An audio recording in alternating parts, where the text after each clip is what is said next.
And now I guess the one curious thing for me is I want to see how Simona's going to deal with this after that. Because she, in our round table, we talked about it in this very room. And she was kind of like, I don't know how I'm going to be like. I'm definitely motivated. And she also did say, which I really, really, really found interesting, is like, people are different and players are different. And I know I tried to learn from other players how they used to focus more on the slams and peak at the slams. And I realized I'm not that kind of player.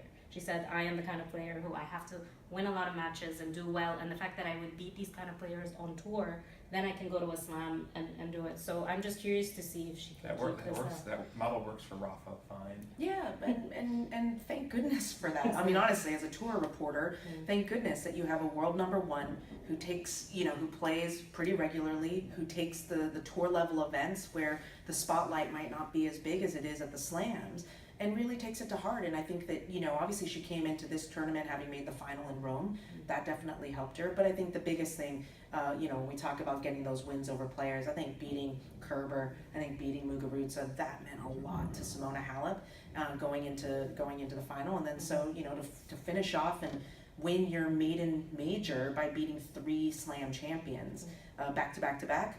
It's not too shabby. But yeah, I mean, it's the same thing as the number one thing, right? Where she's like, I don't know how I'll react when I'm number one, but heck, I'd sure love to try it. I'd like to put that crown on my head and see if my neck's strong enough, So now she's the number one. She's going to go in as to the rest of the season as the player to beat in a lot of ways, just given her tour results as well as now, breaking through at the French Open. But we've seen it from a lot of players that it's difficult to follow up. And I always say, you kind of give a player a 3-month honeymoon to kind of enjoy it. And the French Open's always a little bit brutal because you win it, and then oftentimes if you win at the French, probably grass is not your best surface, so you immediately have to step on, and then you lose, and everybody's like, ha ha, and you lose to Lisicki. You always lose to Lisicki. You always lose it to Lisicki.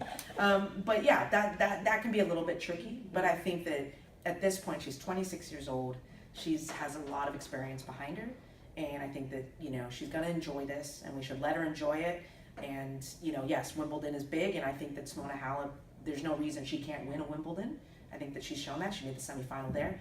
But I think that the main focus, at least I would be more inclined to train the spotlight back on her once the U.S. hard courts begin. And obviously she's a great hard court player now. No pressure on her Wimbledon, but she's not bad at that tournament. She's not bad. She's really not bad there. Yeah.